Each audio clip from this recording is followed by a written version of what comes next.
All right, welcome back to the Jiu Jitsu Mindset. I'm Pete Deely, and my partner in crime, Professor Lucas, is away teaching and doing great things out there in the world, but can't be here today.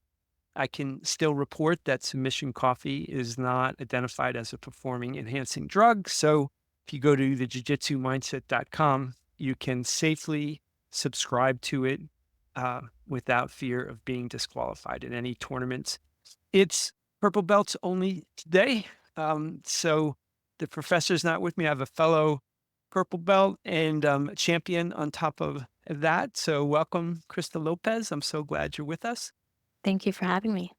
And uh, the most recent win just happened, right? Yep. Congratulations. Thank you. Yep. At AJP Abu Dhabi Jiu Jitsu Pro.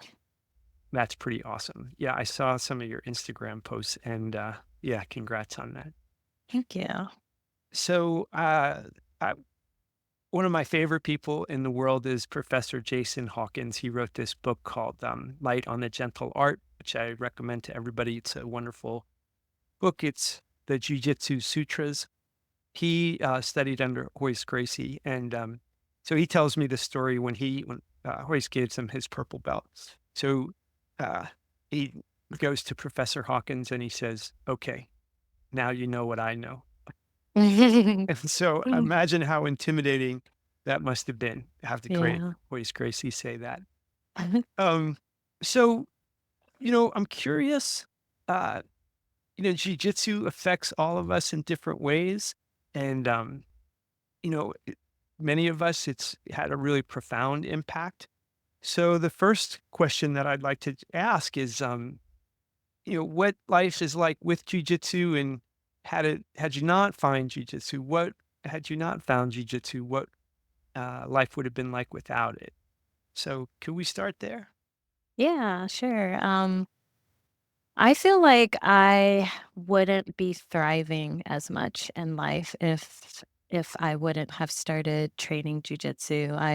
I would have had less confidence. I think I'd still be in the shadows and wouldn't really have found something to motivate me to step into my power. Hmm. Before I started training, I did have a few hobbies, like working out, Spartan races, cycling, sports, but I didn't have something that I was truly passionate about.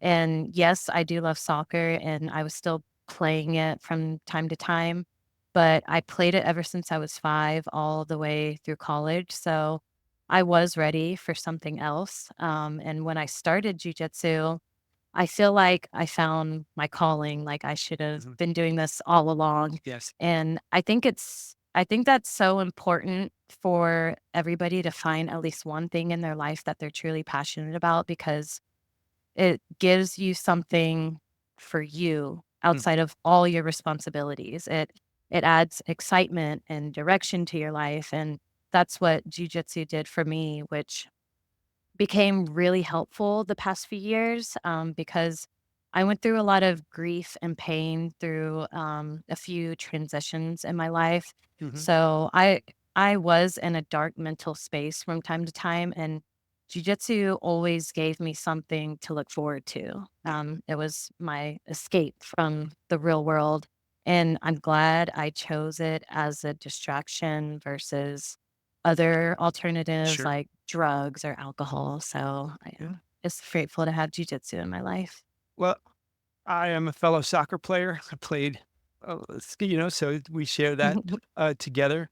And we also are fellow ACL terrors. I Yeah. tore, I, when yeah, I had played in soccer. And then as I left my college life and my training regimen at a certain portion in my early 20s was largely tacos and beer when I lived in San Antonio. And I went out and played with some people who are current uh, college soccer players, and that's how I blew out my ACL. So Oh, no. it was a miserable experience. It's like, Trying to relive the glory days. oh yeah, that's exactly what it was. The game got close, and I'm like, okay, I'm going to ratchet up my intensity. And my Mm. body said, well, here you go. We're going to have to shut you right down. Oh, Um, no.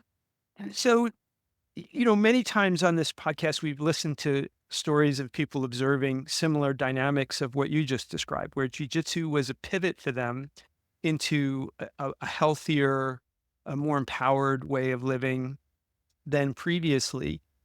And I'm curious what you attribute that to. You know, you're an athlete, you've done a lot of challenging things, you've been an athlete at, various levels and, accomplished. So it's beyond just winning. There's something else in there. What do you think it is? Um, I would say, jujitsu, surprisingly, even though it's an individual sport, Yeah. I feel like there's such a huge community Mhm. around it, and it's, like, small but big at the same time, and I feel like it becomes for a lot of people, it becomes a social thing. Mhm. So I think that's a big part of why it it makes it such a good outlet for people or an escape for people, Mhm. but I also think that it's so intellectual that, I feel like you don't have any room to think about anything else other than surviving when you're Right, training right. jujitsu, so it's like you either pay attention or you get destroyed. So you're really focused, and, like, for whenever I was going through some things, yeah, I would work out as a stress relief, Mhm. or an escape, but when I'm working out, I'm stuck in my own thoughts. Yes. And versus jujitsu, I step on those mats and I'm either interacting with people, so the social aspect, or I'm trying to really pay attention to the technique and make sure I understand all the details. And then when we're sparring, of course, I'm not Right. thinking about what's going on in life. I'm just Yes. trying to survive. So, yeah. In Buddhist traditions, there's this notion of like single pointed meditation, which is such a difficult thing to accomplish in a seated meditation, in my opinion. Yeah. I find that to be a brutally humbling experience to see how little control I have in my own mind.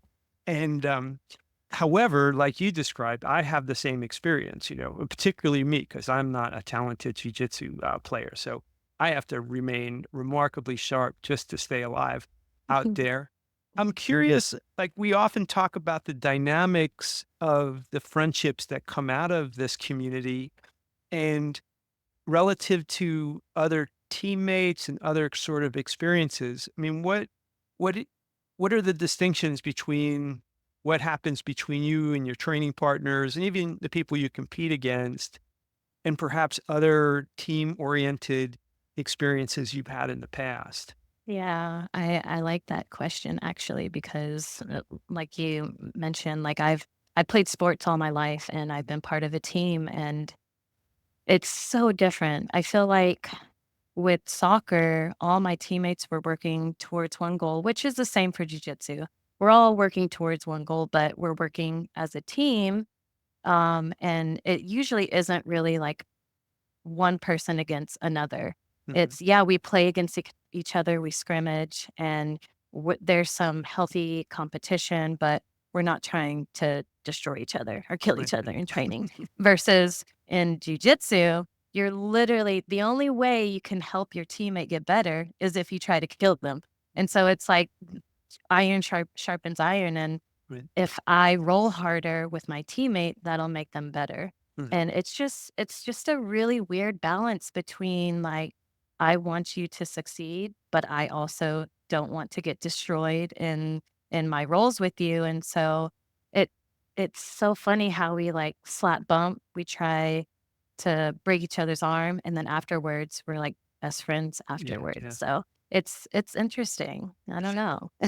Yeah, that brush with danger where you're safe, to me is a dynamic that's very difficult to reproduce. To have somebody in an arm bar and to know your intention is to just have that position secure and clear, but not with the intent of harm Mhm. is a dynamic between human beings that I'm not quite sure where else it exists. It probably exists other places, but I haven't found it quite to the same Yeah. extent, which to me creates a level of trust unlike other things. And to me, it's a coming in and out of like, it's dangerous, but it's safe, is so powerful. I, my experience with some of my primary partners that I roll with regularly, is also a level of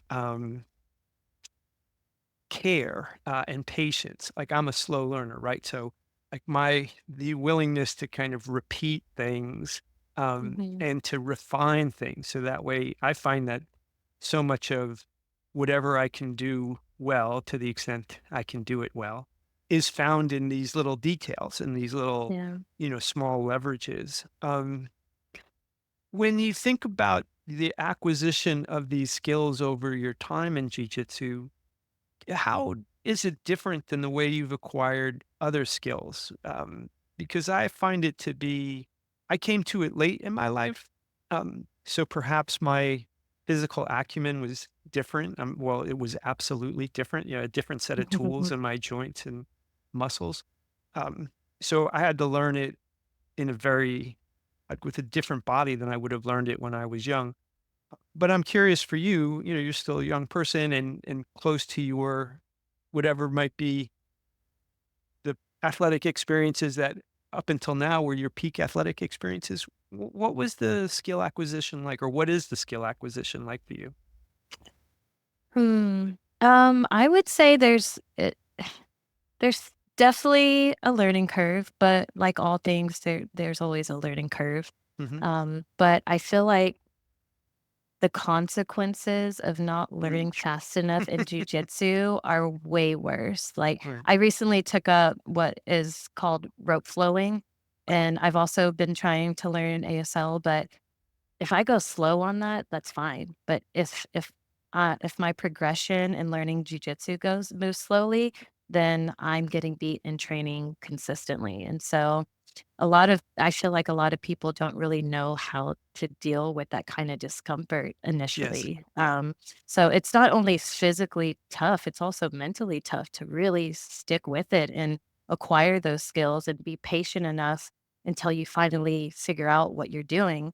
Yes. But what I also think is cool about jujitsu is that it's a never ending journey. It's not Yeah. like you can go out and buy a textbook and learn every single thing about jujitsu.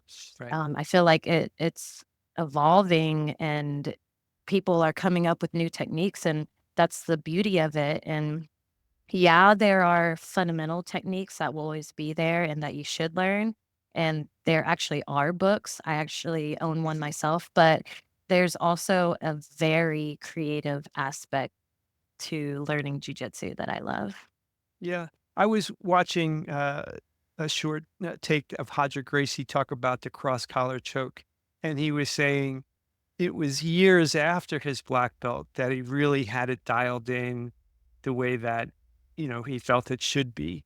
And, Yeah. this is among the greatest, jujitsu athletes in the history of the game, talking about, what many people might say is, okay, we teach this at the start for many folks. And so for him, how many years into his career, for one of the greatest players ever, did he start to master it? I Yeah. find this quality of my executive function in my brain and the lizard part of my brain, like I can be thinking about stuff and that takes me so far, but it only seems to be when it seeps back into my lizard brain that it really is present in my action. So it Mhm. almost feels like once I've stopped thinking about my reaction and it's just an instinct. Hickson Gracie Mhm. talks about that educated instinct idea. Um, which for me requires like a quality of devotion where I've had to go and continue my learning even when I felt like I wasn't getting any better. Like I just had Yep. this I had to show up. I mean, is that true for you at all? Or do you have a sense of your progression all the time? Um, for me, I I honestly feel like I do have a sense of progression all the time because Mhm. I compete a lot.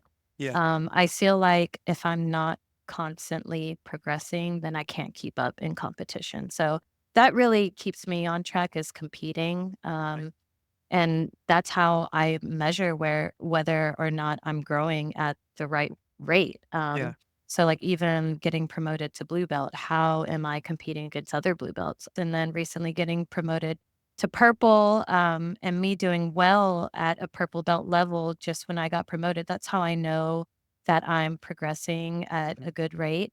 And also, I just feel like kind of comparing myself, not in a bad way, but comparing my skills to other people at open mats because Right. you can get really siloed in your gym. And I like to cross train. I like to go to open mats and really see my skill level compared to other people and see if I am making that progression.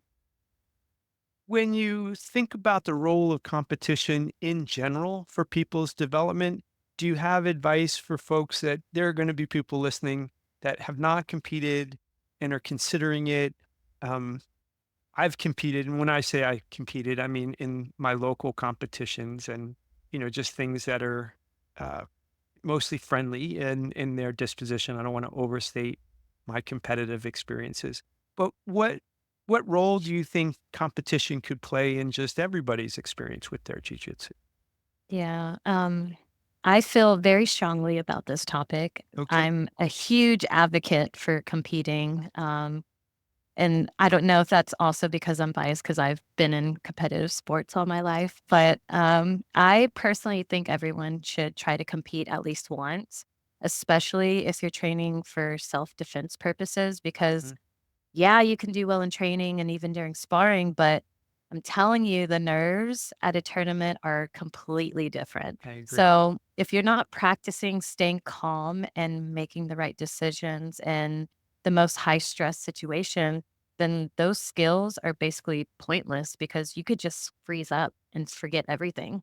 So, yeah, I'm also a big advocate of competing because of how it has helped me grow so much as a person. Yeah. I would say the biggest difference or the biggest change about me is that I've gained so much confidence through competing, which I know might sound kind of counterintuitive. And people probably wonder, how do you gain confidence when you go out and compete and then you lose in front of everybody? But I think people get confused between confidence and ego. Right. And I feel Nice. like ego is when you think you're better than somebody else, which, yes, that is tied to winning. But I feel like confidence isn't tied to winning at all. Like you don't have to be the best. You don't even have to be one of the best. You just have to understand your own value. Yeah. Nice. So yeah, and I can give an example of my own experience. When I started competing as a blue belt, I was winning tournaments, but I definitely had imposter syndrome Mm. because I felt like I was only winning because the people that I was going against wasn't actually they weren't actually good. And so every time I signed up for a new competition, I really struggled with confidence because I was tying my confidence to how I measured up to other people. Sure. Um, but after a lot of, like, self-reflection and reading, I started realizing that I have value regardless of whether I beat another person or not. I Mhm. realized that my jujitsu was good. It might not be the best, but it's definitely good, and that's when I truly started to believe in myself and tapped into true confidence versus ego. And I think another reason why I'm a big advocate of competing is because I feel like it speeds up the learning process. Yes. It's like the same concept of why teachers give tests in school. Nice. It motivates them to remember the material versus it going in one ear and out the other. And I feel like an even better analogy is how students have to do case studies. Mhm. Um, they're having to apply what they learned in a real life situation, just like competitors are having to apply the techniques in a more real life situation. So, Yeah. this real world application makes it more likely that the information will actually stick. Yeah. No, I love all of that. And um, for me, confidence is a theme. I like to watch the kids and be aware of the development of confidence within children. And I have a bias. I'm a girl dad. I've got four of my five children are daughters, And so I Wow. love to see, girls laying the foundation of a type of confidence that I'd love for them to carry through their life. And Yeah. I think a corollary to that idea is resilience. Like I think jujitsu demands a level of physical and psychological resilience because in your improvement, it's often the lessons of having lost a position or lost that the beauty and the progression is revealed, rather than as you're winning each position, I don't think growing nearly as much as when somebody, particularly when it's effortless, when someone effortlessly Mm. does something to you, there's a level of instruction to that says, "This was the technique and not my, physicality," or Yeah. whatever. Is there a particular fight in your competitive journey that sticks out as like, "Man, if I think about my competitive life, I come back to this particular match." Um, ooh, there's so yes, but there's a story behind it. Okay. It was at Master Worlds this past year, and it was against a girl who I have gone against previously at Master Worlds the prior year, and I lost to her. She was the only person I lost to at Master Worlds when we were both blue belts, and then we both Okay. got promoted, and then we meet again at Master Worlds, Nice. and she was my first match, and to be honest, I was nervous because she is intense, like, Mhm. her and I are friends, we respect each other so much, there's really good sportsmanship between the 2 of us, but we both knew that both of us would come out swinging, and she told me after so I ended up winning by points, Okay. and she told me afterwards that she could tell by the moment I gripped her gi that she knew I was serious. And so I feel like that was a really important match for me because it taught me that, yeah, at blue belt, I lost to her, but you keep going, you keep learning, you keep progressing. And then it goes back to measuring our progress. Like, how do I now measure up to her? Like, how much have I grown since then? And how much has she grown since then? And Right. so I feel like that was definitely a testament to resilience. Like, I could have just stopped competing, or I could have just mentally given up and just knew that she was going to beat me. But you Right. just keep believing in yourself. You keep trying to get better and be prepared for the next time you fight the person that you lost to. Right.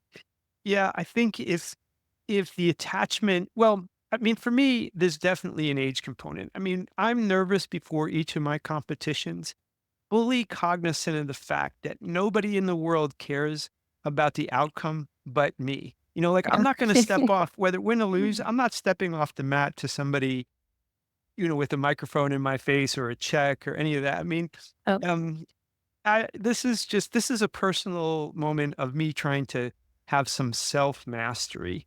yeah, I'm just trying to like learn to calm myself in the face of, something that ratchets me up, in that yeah, regard.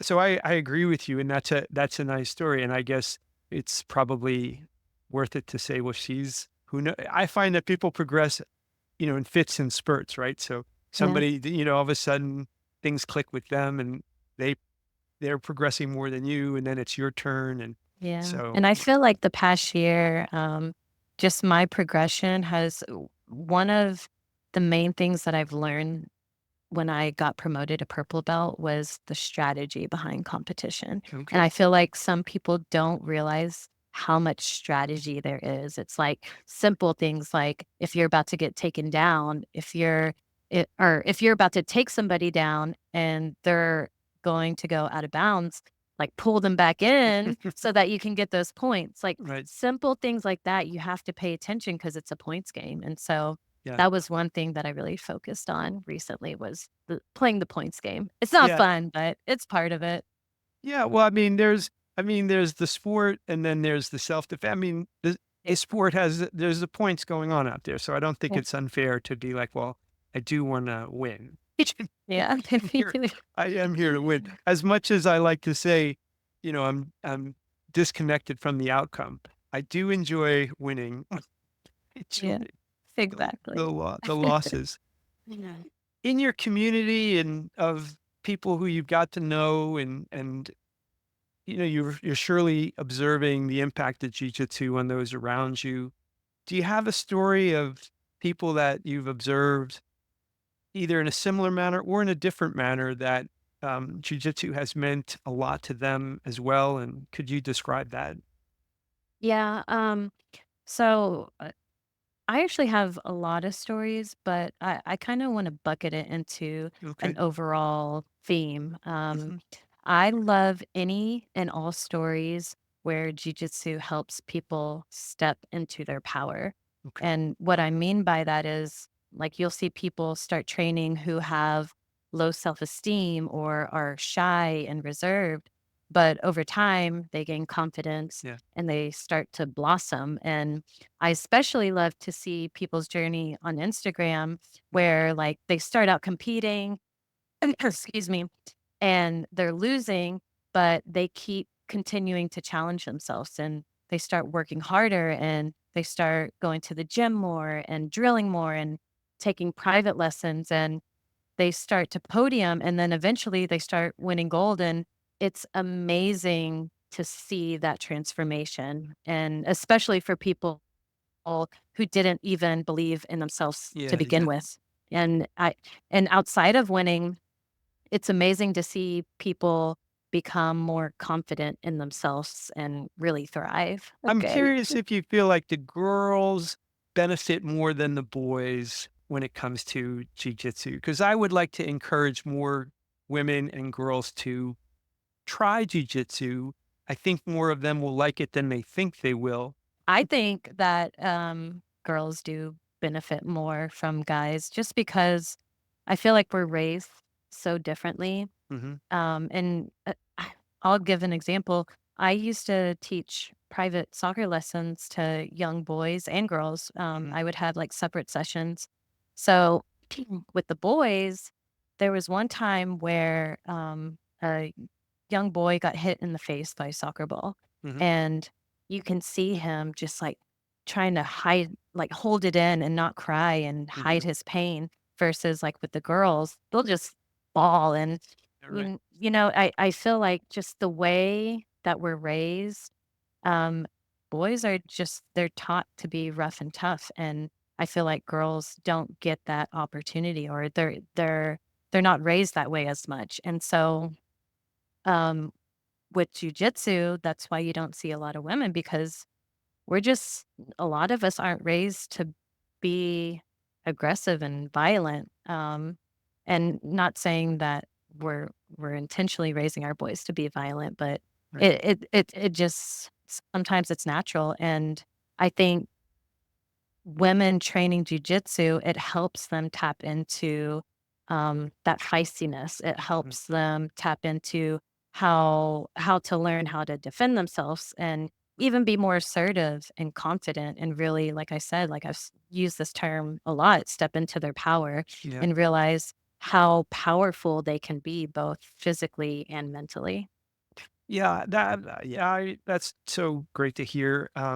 And Professor Lucas often says on this podcast, like jujitsu will often raise the level of assertiveness in those that need it raised, and then tamp down, the level of assertiveness of those Yeah. that need it that way, and find Yep. some equilibrium. I find it remarkable in its ability to do that. I love your Instagram feed. I think you're terrifically well spoken. It's been a pleasure to kind of listen to you articulate your ideas. And, I've observed on your Instagram as well, you have a very thoughtful set of writing that goes along with your, incredible images. Other people might want to find you and follow you there as well. How they do that? Um, so it's Krista T. Lopez. That's how you can follow me on Instagram. I'm not very active on any other social media, mostly Instagram. So Yeah. yeah, definitely go follow me. I do put a lot of thought into my post. I part of me. realizing what confidence is was Mhm. me realizing my value. And when I learned that lesson, I started posting more content, Mhm. and I was surprised how much it resonated with people. Yep. Like, I started getting messages from moms or just women in general who told me that my posts are inspiring. And I also tend to be very vulnerable and candid in my posts as well, Yeah. which I feel like helps, people connect like that. I feel like that's how people connect in general is the Yeah. more vulnerable you are, the more likely you guys will actually have a connection. And so, I try to be very transparent and share all my experiences because I know there are other working moms, other females who train, and I inspire them. And it's funny how it's kind of made a full circle because I remember seeing these female black belts, and they inspired me to train, and then now I'm inspiring others to train, and my hopes are that they will also eventually step into their power, realize that they have value, and inspire others to train as well. Yeah, and I can assure you that the inspiration is not gender specific because I'm inspired by you as well, Thank you. and I find that the willingness to have that level of honesty allows people to recognize within themselves, things that they feel something similar. So that Mhm. connection you're developing, I think, gives a certain level of permission that even if things are not perfect at the moment, there's that's of the moment, that there's this other, just make your way through that. And Yep. there's lots of good things, as you say, to step into your power. And even when you're in your power, right? I mean, every day is not the best day in the world. Uh, Yeah, and that's just the way that life is. Well, perhaps you'll come back. We're both purple belts. Who knows? Maybe we will find ourselves at brown and black in the future and yeah, come back and talk to us again and keep us apprised of your story. It was great to spend some time with you. definitely. Thank you for having me.